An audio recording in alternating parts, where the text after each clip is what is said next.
반갑습니다. 오늘은 마태복음 13번째 시간인데요. 우리 마태복음 21장에서 23장까지를 한번 살펴보도록 합시다. 예수님이 갈릴리에서 유대 지역으로, 그리고 지난주에는 여리고 그 주변에서 있었던 이야기였고, 오늘은 여리고에서 드디어 예수님이 예루살렘을 올라갑니다. 지리적 배경을 보면 여리고에서 출발해 베다니를 지나 감람산의 벳바게, 벳바게의 뜻은 무화과 나무들의 집이라는 뜻입니다. 거기에 이르렀습니다. 그리고 벳바게에서 나귀를 타고 예루살렘으로 들어갑니다. 그리고 예루살렘 안에 성전으로 가시는 그 이야기들이 21에서 23장까지 이야기고, 이 21에서 23장까지 이야기를 한번 정리해 보면 크게 네 묶음 정도의 이야기로 정리될 수 있습니다. 에피소드는 엄청 많은데 이걸 정리하면 네 묶음.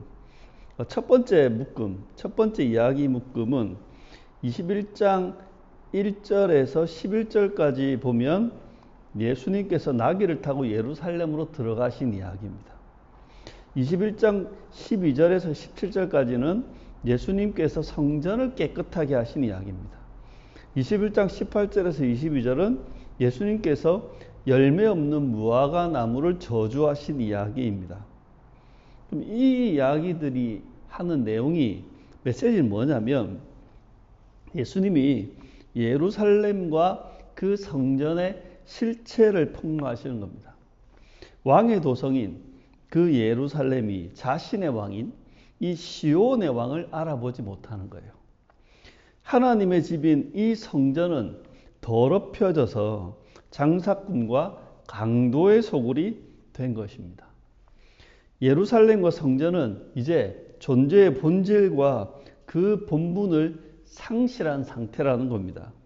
열매 없는 무화과 나무에 대한 저주, 그것은 결국 이 물리적인 예루살렘과 성전에 대한 종말 선언입니다.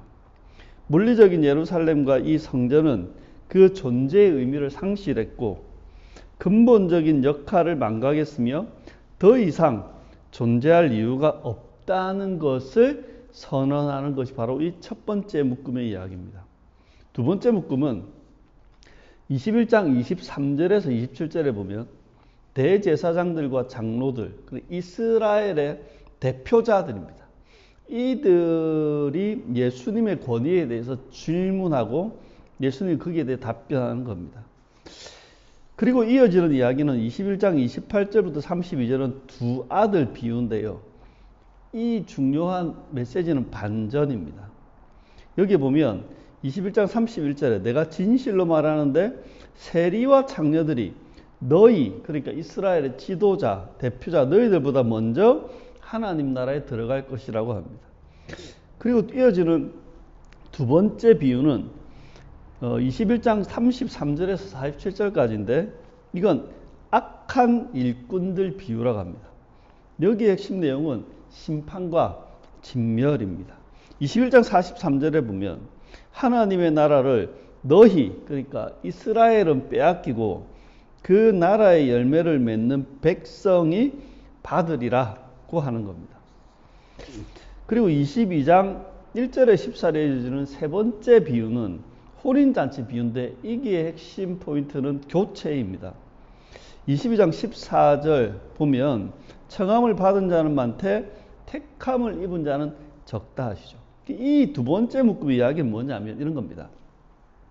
대제사장들과 장로들은 이스라엘을 대표하는 최고 권위자들입니다. 예수님은 이스라엘과 그 권위자들의 수준과 그 실체를 지금 폭로하고 있는 겁니다. 그리고 혈통적 이스라엘과 그 질서의 종말을 선언하고 있는 겁니다.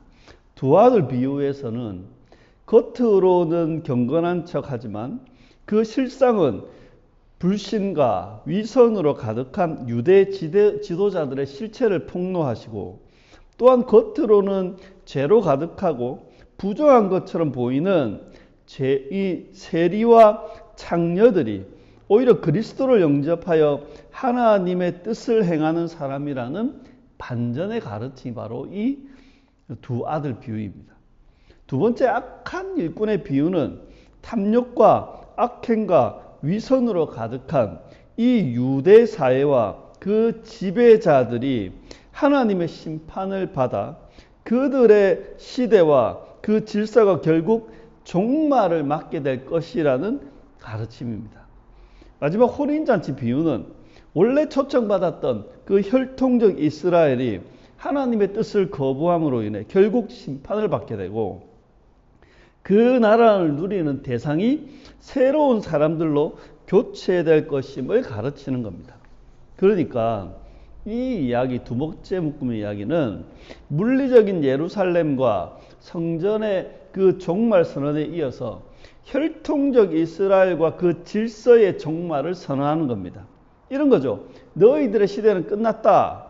물리적 예루살렘과 성전의 시대, 혈통적 이스라엘의 시대가 이제는 끝이다.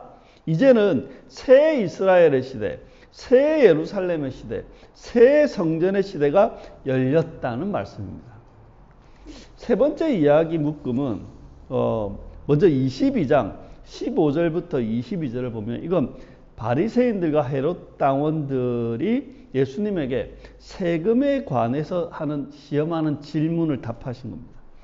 22장 23절에서 33절은 사두개인들이 부활에 관한 시험하는 질문을 하는 것이죠. 여기 보면 핵심 내용이 이겁니다.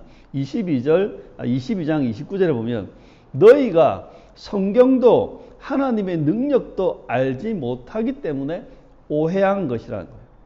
그리고 22장 34절에 40절에 보면 율법사의 가장 큰 계명에 관한 시험하는 질문입니다. 그리고 마지막은 22장 41절에서 46절에 보면 이제 그리스도와 다윗에 관해서 오히려 예수님이 그들에게 질문을 합니다. 이 이야기들이 가지고 있는 이 내용이 뭐냐면 바리새인, 사두개인, 율법 교사들 그리고 헤롯 당원들 이들은 유대 사회의 정치적 종교적 권위자들이고 지도자들입니다. 이들은 명분과 진리를 모두 챙기는 유대 사회 기득권층들이죠. 이들은 자신들이 참 이스라엘이라고 자부했습니다.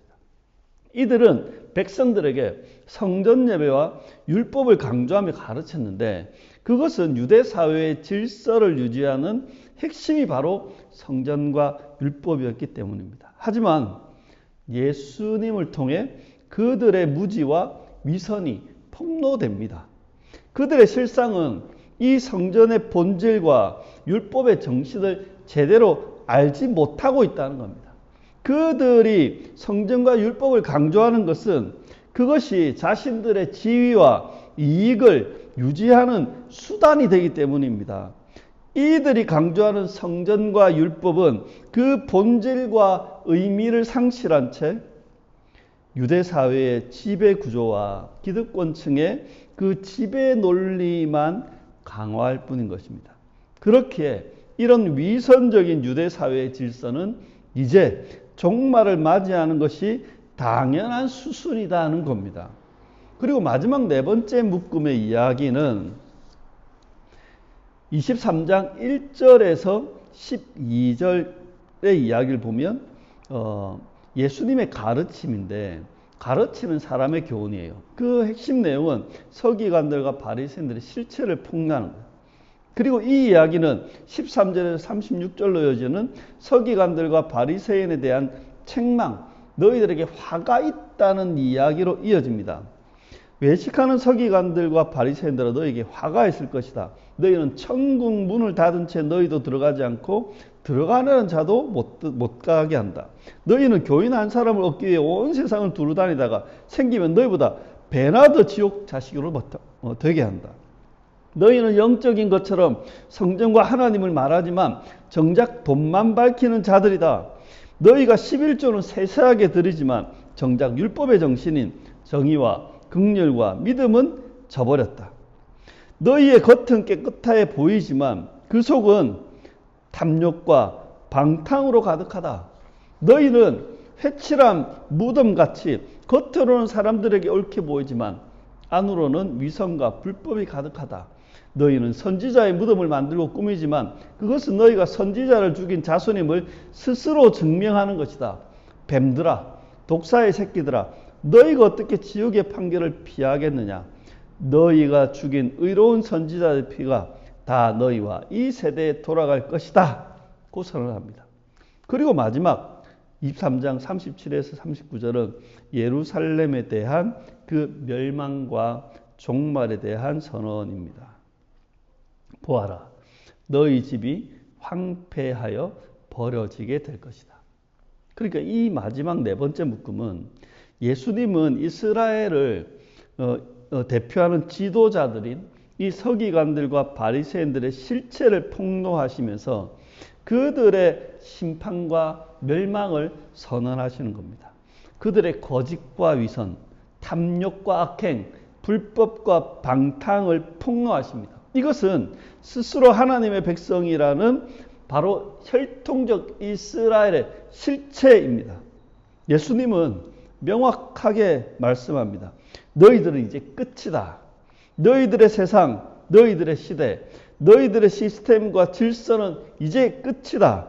혈통적 이스라엘, 물리적 예루살렘과 성전, 거짓과 위선으로 가득한 너희들의 모든 것은 이제 끝이다 라고 하는 종말 선언인 것입니다. 여러분, 좀 더 들어가 보면 복음의 핵심은 두 가지를 생각하면 됩니다. 복음이 뭔가? 첫 번째는 예수 그리스도라는 복음입니다. 그러니까 그리스도가 누구시며 그리스도가 무슨 일을 하는가? 그리고 특별히 그리스도가 하시는 일 속에 있는 순환, 죽음, 이 부활이 갖는 의미가 뭐냐? 그게 바로 복음이죠. 그리고 또 하나는 이 복음을 다른 말로 하면 하나님 나라 복음, 천국 복음이라고 합니다. 이 말은 뭐냐면 하나님 나라의 도래, 그 시작을 선포하는 것이고 이걸 바꾸어 말하면 옛 세상의 종말을 선언하는 것입니다. 21장에서 23장, 그것은 예수님이 이스라엘의 랜드마크인 이 예루살렘과 성전에서 혈통적 이스라엘과 함께 물리적 예루살렘과 성전의 종말을 선언하시는 이야기입니다. 원래 이스라엘, 예루살렘, 성전은 영원합니다. 그게 성경의 정신이죠. 그런데 좀 더 엄밀히 말하면 이 영원한 것은 참 이스라엘이고 참 예루살렘이고 참 성전이지 혈통적 이스라엘이나 물리적 예루살렘이나 물리적 성전이 아닌 겁니다. 혈통적 이스라엘은 영원한 참 이스라엘의 모형일 뿐이고 물리적 예루살렘과 그 성전은 영원한 참 예루살렘과 성전의 모형일 뿐입니다. 그렇다면 무엇이 참 이스라엘입니까? 그것은 혈통적 이스라엘이 아니라 은혜로 말미암아 믿음으로 구원받은 영적 이스라엘의 신자가 참 이스라엘입니다. 그렇다면 무엇이 참 예루살렘이고 무엇이 참 성전입니까? 사람의 손으로 건설한 물리적 예루살렘 성과 그 성전 건물이 아니라 예수님 안에서 한 공동체가 된 새 언약의 예수 제자 공동체인 교회가 바로 참 예루살렘이고 참 성전인 것입니다. 예수님의 복음은 천국의 도래를 선포하는 복음입니다. 예수님의 하나님 나라 복음은 이 세상에 없었던 새로운 나라, 즉 새로운 세상이 시작되었음을 선포하는 복음입니다. 이 세상 너머에서 임한 새로운 세상, 새로운 시대, 새로운 질서, 새로운 생활, 새로운 사람, 새로운 공동체, 새 이스라엘, 새 예루살렘, 새 성전의 시작을 선포하는 복음이라는 거예요. 이것은 역설적으로 다르게 말하면 옛 세상, 옛 시대, 옛 질서, 옛 생활, 옛 사람, 옛 공동체, 혈통적 옛 이스라엘, 물리적인 옛 예루살렘과 옛 성전의 종말을 선언하는 겁니다. 그러니까 기독교의 복음은 천국이라는 하나님 나라라는 새로운 세상의 시작과 옛 세상의 종말을 선언하는 복음인 겁니다. 그래서 옛 언약이 아니라 새 언약, 옛 시대가 아니라 새 시대, 옛 사람이 아니라 새 사람, 옛 직분이 아니라 새 직분, 옛 생활이 아니라 새 생활이 되는 겁니다. 하나님 나라의 시작과 옛 세상의 종말은 그렇게 결국 한 세트로 묶여 있는 것입니다. 정리하면서 이걸 생각해 볼 수 있습니다. 과연 기독교 신앙이란 무엇인가? 여러분, 기독교 신앙은 새로운 세상인 하나님 나라를 믿는 것입니다. 이 새로운 세상을 믿는 사람이 참된 신자이며 참된 제자입니다. 사랑하는 성도 여러분, 옛 세상의 종말을 선언하고 새로운 세상의 시작을 선포하는 그 하나님 나라의 복음을 믿으시기를 축원합니다. 그리고 이 이야기는 다음으로 이어집니다. 또한 기독교 신앙은 새로운 세상인 하나님 나라를 믿는 것뿐만 아니라 새로운 세상인 하나님 나라를 살아가는 것인 겁니다. 달리 말하면 기독교의 신앙생활은 옛것을 끝내고 새것을 사는 것입니다. 이것을 적용하자면 첫째, 신앙생활에 있어서 물리적인 교회 건물과 시설에 집착하지 마시고 공동체를 세우고 공동체성을 회복하는 것에 힘쓰시길 바랍니다. 우리 서로를 더 존중합시다. 서로를 향한 말과 행동을 경솔하게 하지 말고 신중하게 덕이 되는 말과 행동을 합시다. 서로 은근히 비교하거나 경쟁하지 말고 서로에게 따뜻하고 친절하게 대합시다. 우리 서로 더 적응하고 용납하고 이해하며 삽시다. 그리고 서로에게 새로운 가족이 되어 줍시다. 서로에게 형이 되고 동생이 되고 언니가 되고 누나가 되어 주십시오. 서로에게 이모가 되고 삼촌이 되고 고모가 되어 주십시오. 서로에게 아버지가 되고 어머니가 되고 아들과 딸이 되어 주시기를 당부드립니다.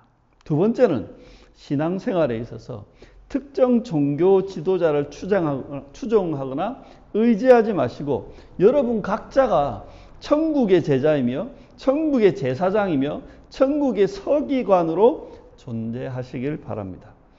누군가에게 여러분의 신앙을 위탁하시면 안 됩니다. 여러분의 신앙을 누군가에게 그 책임을 전가시키시면 안 됩니다. 여러분 자신이 명확한 정체성을 가지고 책임 있게 살아야 합니다. 여러분 자신이 하나님의 사람임을 의식하고 살아야 합니다. 여러분 자신이 하나님과 친밀하게 지내셔야 합니다. 여러분 자신이 하나님의 말씀을 알아야 하고 여러분 자신이 스스로 하나님의 뜻을 깨달아야 하는 것입니다.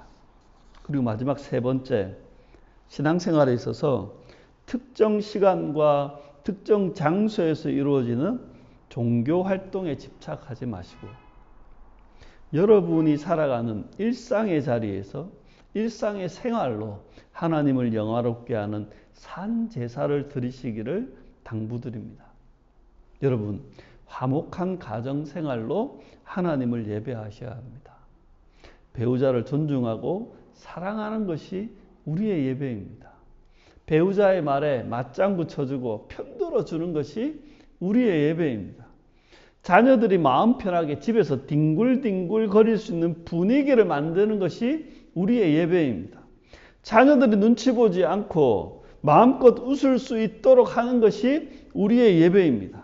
온 가족이 같이 식사하고 같이 야식을 먹으며 쓸데없는 이야기를 나누는 것이 바로 우리의 예배라는 것을 잊지 마시기 바랍니다. 그리고 여러분, 정직하고 성실한 직장 생활로 하나님을 예배하셔야 합니다. 맡은 일을 책임 있게 감당하는 것이 우리의 예배입니다. 맡은 일을 성실하게 그리고 깔끔하게 처리하는 것이 우리의 예배입니다. 불법적인 일에 가담하지 않고 법과 규정을 지키며 정직하게 하는 것이 우리의 예배입니다. 또한 함께 일하는 동료들과 사이좋게 지내는 것이 우리의 예배입니다. 지위 고하를 막론하고 사람을 귀하게 여기고 친절하게 대하는 것이 우리의 예배인 것입니다. 그리고 매일매일 반복되는 일상의 생활로 하나님을 예배하셔야 됩니다. 몸에 해로운 음식을 피하고 적당히 먹고 마시는 것이 우리의 예배입니다. 적당히 수면을 취하고 또한 일어나서 생활하는 것이 우리의 예배입니다. 건강을 위해 운동하는 것 또한 우리의 예배이고, 우리가 오늘 만나야 될 사람을 만나고 가야 할 곳에 가고 해야 할 일을 하는 것이 우리의 예배입니다. 쓸데없는 일 안 하고 필요 없는 돈 안 쓰고 엉뚱한 짓 안 하는 것이 우리의 예배입니다. 말씀을 맺습니다. 성도 여러분, 기독교 신앙의 복음이 담고 있는 이 옛것의 종말과 새것의 시작을 꼭 기억하시기 바랍니다. 그래서 옛것을 끝내고 새것을 믿으며 옛 생활을 끝내고 새 생활을 살아가는 저와 여러분이 되시길 진심으로 축원합니다.